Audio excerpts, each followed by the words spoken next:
Hi friends, today our topic is hypertension.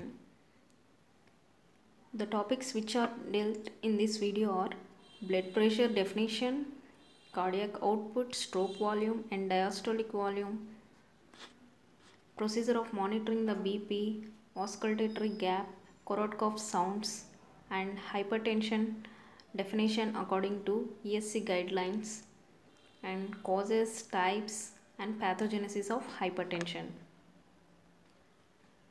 Blood pressure can be defined as the lateral pressure exerted by the column of blood on the wall of the arteries while blood flows through it. Normally, blood pressure refers to arterial blood pressure and blood pressure is measured in millimeter of mercury. Physiologically, blood pressure is related to the product of cardiac output and total peripheral resistance. Cardiac output is the amount of blood leaving the heart with each contraction.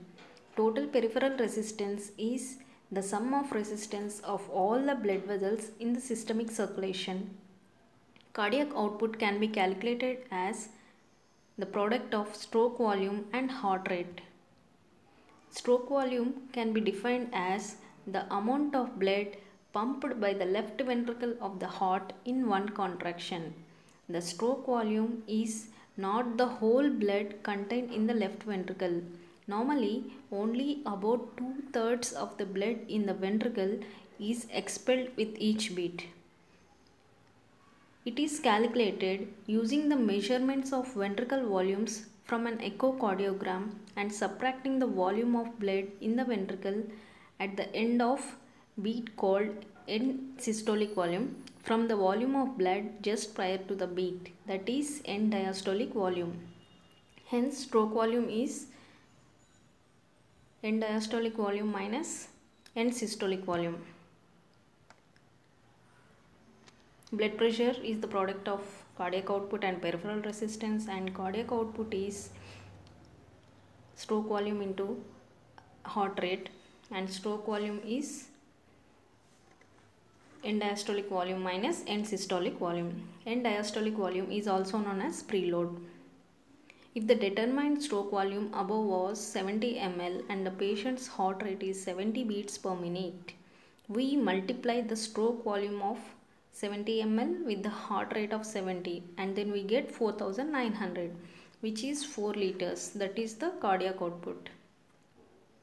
The relationship between stroke volume and end diastolic volume can be known by Frank-Starling law. This law states that the stroke volume of the heart increases in response to an increase in volume of blood in the ventricles before contraction. As a larger volume of blood flows into the ventricle, the blood stretches the cardiac muscle fibers, leading to an increase in force of contraction. If end diastolic volume is more, then the preload will be more as you are stretching the ventricles more. Hence, naturally ventricles will pump more and more blood, leading to increase in systolic blood pressure. Systolic blood pressure can be calculated by cardiac output into heart rate as studied before. End diastolic volume is the amount of blood that is present in the ventricle at the end of diastole. Here, blood into the ventricle is coming from venous system, that is via pulmonary vein, and pulmonary veins are responsible for left ventricle getting filled with the blood. And this is coming from the right side of the heart. From right side of the heart to the pulmonary artery and then into the arteriole, then capillary, then venule and vein. Venous return is thus affecting the blood pressure. Afterload can be defined as the resistance against which ventricle has to pump the blood, and it is related to peripheral resistance. Left ventricle has to pump the blood to aorta against much higher resistance than right ventricle that is pumping to the lungs. Hence, systolic failure is known as left ventricular systolic failure, and it is more affected with cardiac output, because when cardiac output is more, left ventricle has to pump out more blood against more resistance than right ventricle. Blood flows from right ventricle to left ventricle and then to aorta. During diastole, if right ventricle gets less amount of blood, then its output will be low, and then left ventricle will obviously get less amount of blood, and hence as it is pumping into the aorta will also get less blood. Hence diastolic failure can be considered as right sided heart failure. The methods to measure blood pressure are palpatory method, auscultatory method, which is done with sphygmomanometer, and oscillometric method, that is with Omron 907 oscillometric BP apparatus. And to measure the BP, we have to consider 24-hour ambulatory blood pressure. Among all these, we generally use auscultatory method, but oscillometric method is considered as the best. Among these different methods that we are having now to measure blood pressure in a given patient at one single point of time, oscillatory method is considered as the best because sprint trial is done here. It is the best method to estimate BP in oscillometric method. And the device here advised is Omron 907 oscillometric BP apparatus. This method has got so many advantages. The advantages it has is that BP is not dependent on the patient's movements, and it is also independent of respiratory variations. In this method, there is a cuff and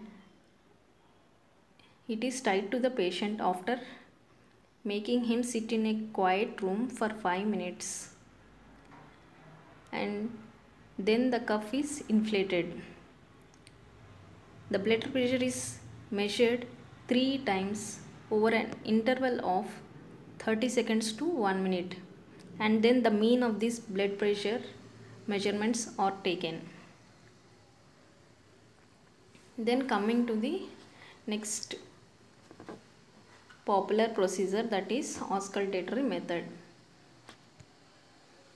This is done by using sphygmomanometers. There are 3 types of sphygmomanometers used to measure blood pressure: mercury sphygmomanometer, aneroid sphygmomanometer, and digital sphygmomanometer. Reading the blood pressure by auscultation is considered the gold standard by the Heart, Lung and Blood Institute of NIH.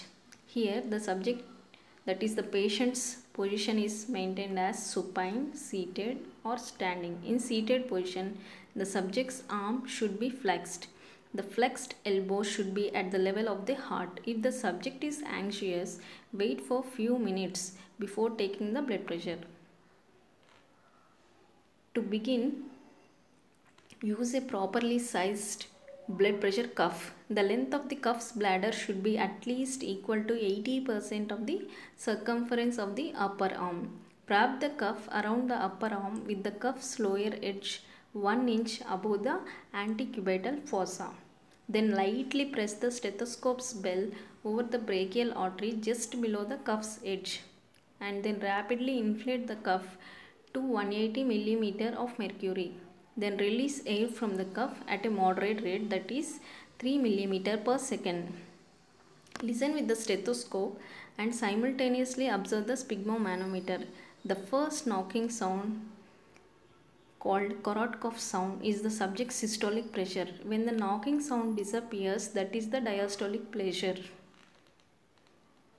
Here, why we hear these sounds is normally there is a laminar flow of blood in the blood vessel in all of us, and here as there is laminar flow, we don't hear any sounds normally. But as you inflate the cuff and the pressure in cuff exceeds that of the blood vessel pressure, there will be loss of flow of blood in that vessel, and then the vessel collapses and we hear no sounds. And that is the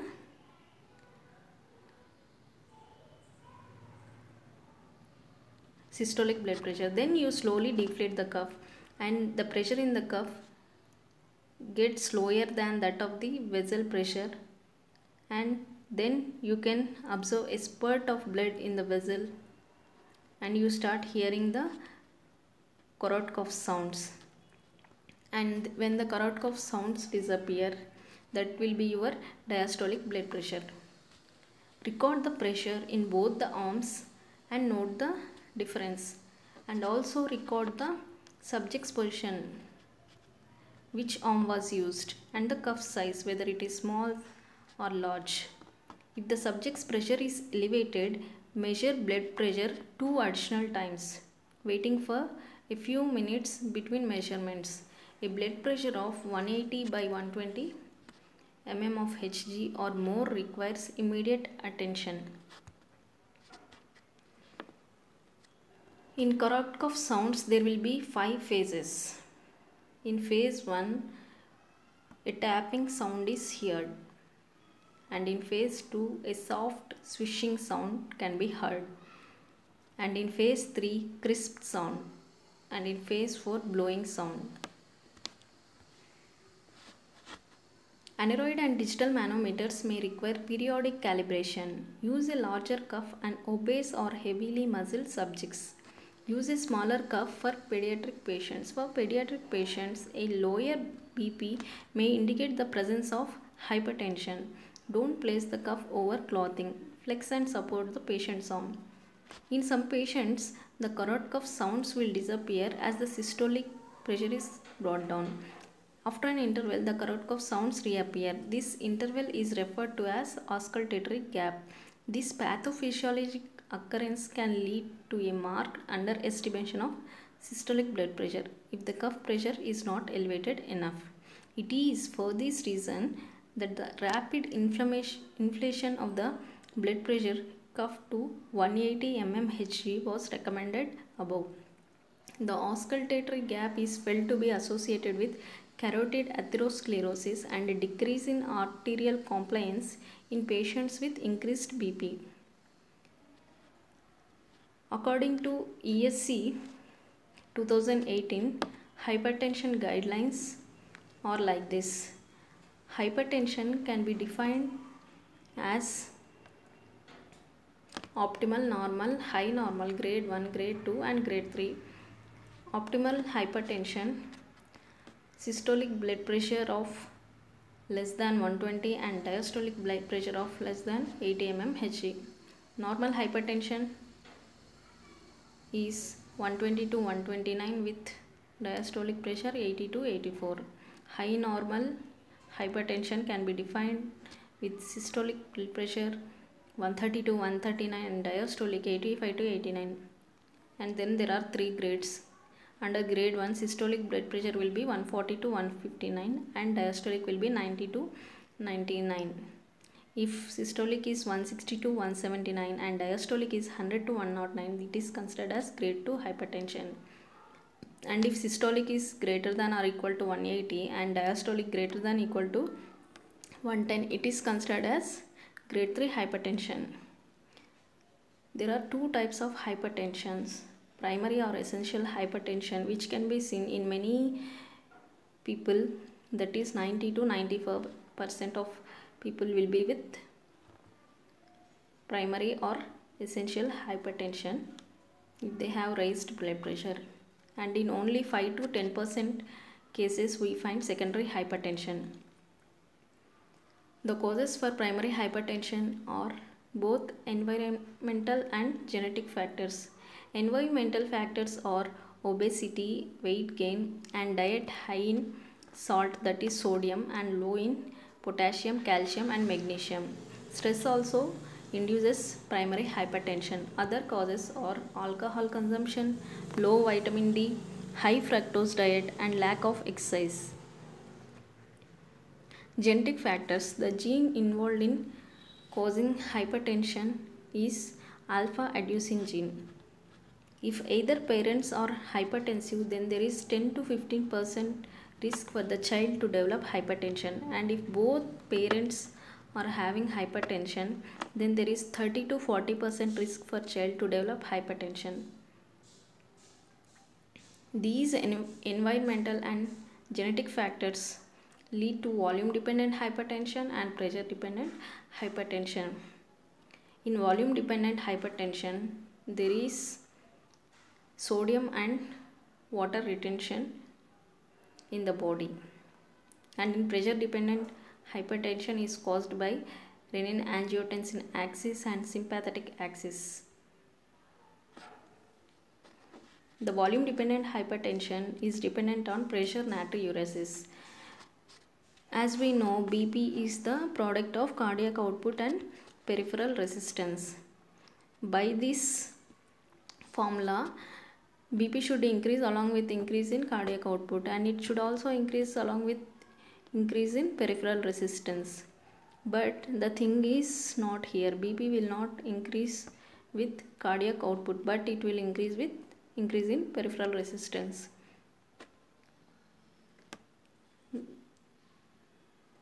Reason is pressure natriuresis. If cardiac output is more, renal blood flow will be more, and then renal medullary blood flow will be more, and renal interstitial hydrostatic pressure also increases, and hence increasing the salt and water excretion. So BP is lowered and is maintained.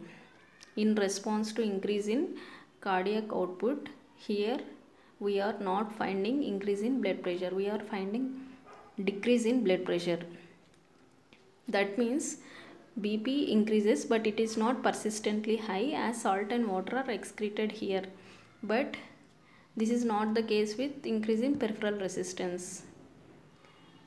The hyperactive renin angiotensin system and sympathetic tone will cause functional vasoconstriction in the blood vessels, and there will be defect in smooth muscle growth, leading to increase in peripheral resistance, which further increases blood pressure, that is hypertension. Here we should be clear with one thing. Even if cardiac output is increasing, as long as kidney is normal, here renal function is normal, that's why there is no sustained rise in blood pressure. But with increase in peripheral resistance, there is hypertension. Pathogenesis of primary hypertension, which is also known as benign hypertension or essential hypertension. With the mild endothelial function, there is primary hypertension, and this primary hypertension further leads to endothelial damage, which lead to further extracellular matrix and smooth muscle proliferation, leading to the blood vessel getting sclerosed and stiffened, which is called hyaline arteriosclerosis. This hyaline arteriosclerosis further leads to worsening of atherosclerosis in patients with diabetes, smoking and dyslipidemia. That is, in these patients there is already atherosclerosis, and then this primary hypertension is leading to worsening of the conditions. In 5% of patients, this condition leads to rupture or embolization or clotting in small blood vessels, that is in kidney, eyes, etc., leading to malignant or secondary hypertension. It is characterized by hyperplastic arteriosclerosis, fibrinoid necrosis and onion skin change.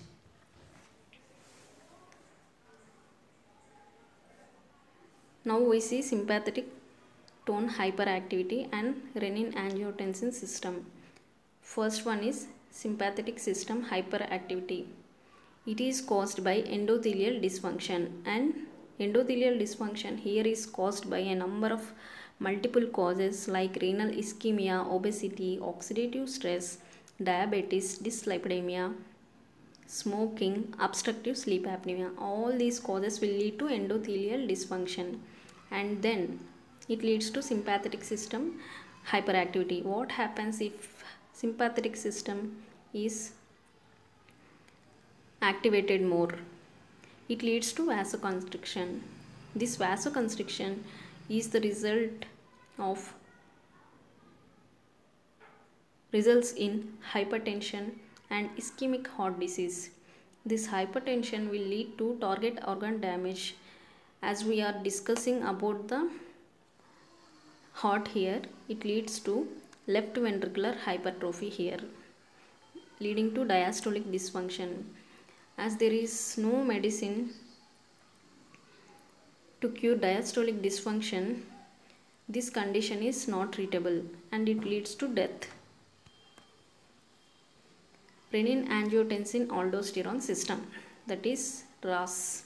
It is a hormone system and it is stimulated by increase in sympathetic tone, decrease in blood pressure, decrease in blood volume, and decrease in supply to renal system, that is decrease in renal perfusion pressure, hemorrhage and dehydration.